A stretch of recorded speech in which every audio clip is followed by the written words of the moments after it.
really have to rev the nuts off the engine. Yeah, this is it. This is living life, man. Get a headset. We're doing a proper road trip, 3 blokes. I've got my windows down. I've got cow dung or sheep dung up my nostrils. And I'm having a hoot. Oh, yeah.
Right, so we're outside the British Motor Museum, and by complete stroke of luck, they've got some Jaguar Owners Club meet going on.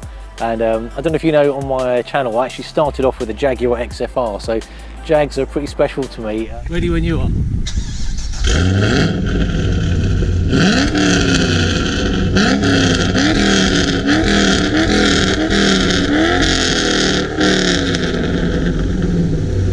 That is awesome, man. Yeah. That is not a VXR. One of my mates must have turned up. I'm not sure where he is, but I've spotted his car parked next to mine. You can see it here. This is my mate's Lamborghini LP610-4 Avio. Now, the funny thing is, I think the ride height of my Cayman's pretty low.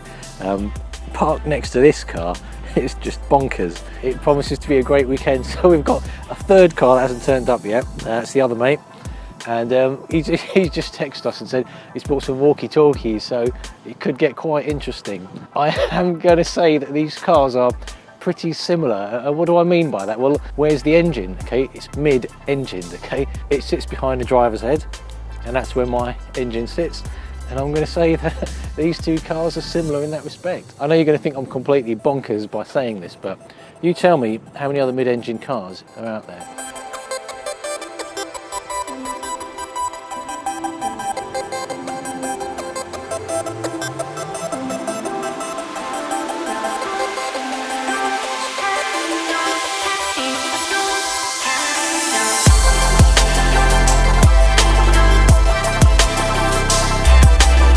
I cannot believe this. We're at the British Motor Museum and I have found my very first car, an Austin Metro 1.0L. It was very similar to this one. Oh, and just look at this high-tech interior. What a pile of junk. Far cry from modern cars, I tell you. This is a piece of crap I first started out with. But I think that's the rite of passage. I think everybody should start out in a piece of crap, because when you get something a lot better in life, you really appreciate it, you know.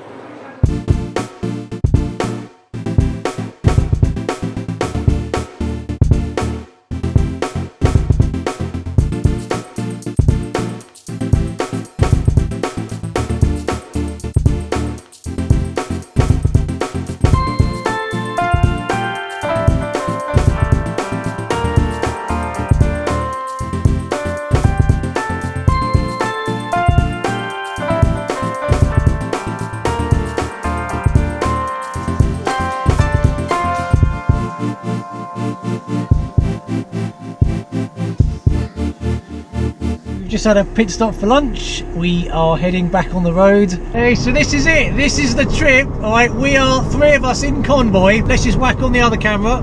Got a Lamborghini Huracan LP610-4 ahead of me. We've got an Aston Martin behind us, V12. Got the headset. Yeah, this is it. This is living life, man. Get a headset. We're doing a proper road trip. 3 blokes.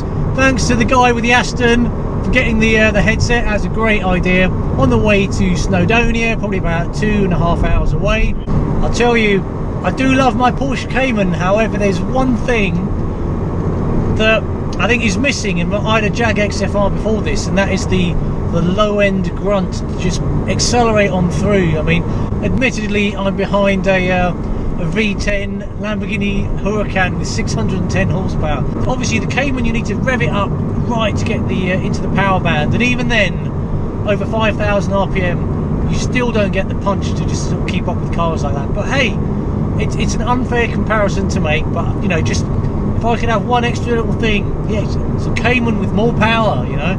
So we've just entered North Wales. It's great, the sun's out, the scenery's great, the roads are great, it's pretty quiet at the moment. I mean, this is what it's about. I mean, just look at these views. It's just awesome views, awesome views. Oh man, I'm telling you, if you get a chance to come to North Wales, definitely give it a go. I mean, I was born in the UK, 42, that's my birthday tomorrow, 43 tomorrow.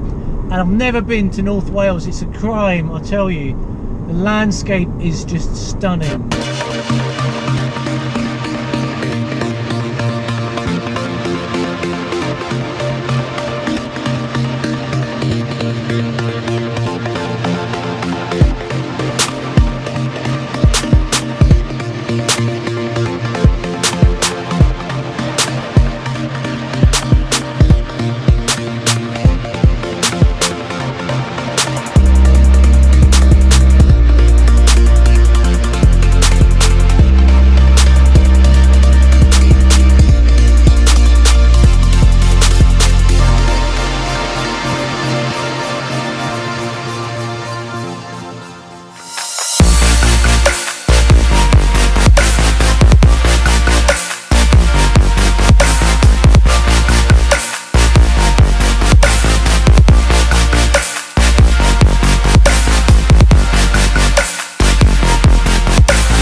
These are the roads that Porsche Cayman is made for. I'm telling you, it's not about the out and out raw power delivery. Get it through some corners. I find that I can keep the power through the corners, keep that speed. Something when I had my Jag, which is a heavier car, through the corners you just really had to take it a lot slower due to body roll, loss of composure. The Cayman, I can just feather that throttle. It's the best car I've owned. It's probably the best car I'm ever going to own. Don't want to be pessimistic by saying that, but if this is the best car that I ever own, I'm happy. I'm perfectly happy with that. The guys are chatting in my earpiece. The Cayman S is a supercar. These twisties, I mean, here we go.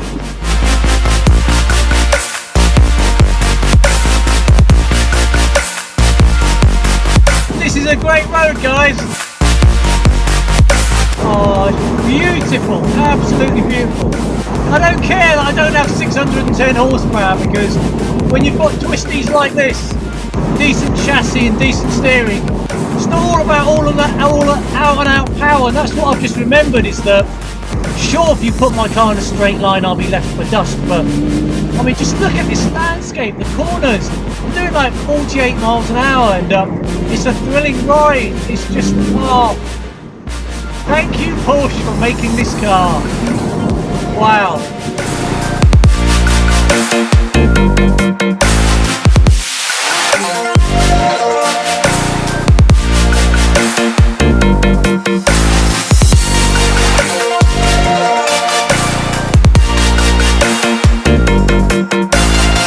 Two, 1, 2, 1, 2. The amount of communication going on with the steering wheel is phenomenal, and I'd love to do this back to back on the electrically assisted steering in the 981, because the feedback I'm getting here, I've never had this feedback, because I've never had this combination of rippling tarmac, bumps up and down, undulations. I mean, there's an undulation we just went over which remind me of a track day I had at Brands Hatch.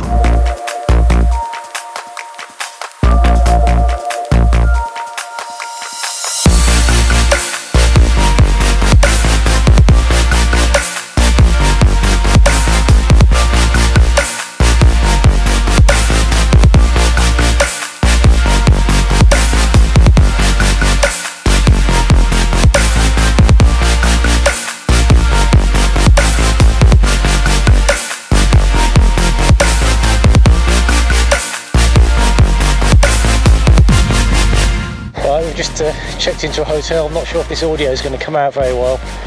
I'm pretty over the moon because the two guys that I came with, they remembered it's my birthday. I've got a 70 years of Porsche book. There is no substitute, and yeah, this is amazing. I'm just going to pop this into the car. I cannot afford a car like that. I can afford a car like this, and this is the upper end of what I can afford. And I tell you, at some point today, especially when there's a little bit of overtaking for you lorries and tractors, yeah, fine, I don't have the power to blip through as I did in my Jag XFR, but it's still a great car. This is a great car, and you know, this is a great present. Look at that, look. And they call me fanboy because they take the mickey out of me being on YouTube, but you know what? This is it. Who cares? This is my Cayman. There you go. Leave me some comments. See what you think. This has been an absolutely thrilling vacation. Now, we only did a one-night overnight stay, so the message here is really clear, and I'm really sort of trying to bang this into my head. I've taken one day out of my schedule, and I've had the most awesome time driving on some fantastic roads. Just check out the sun. It's awesome weather. I think we've really lucked out. I know a lot of people basically say that the weather in Wales can be hit and miss, but oh, it's been absolutely fantastic here.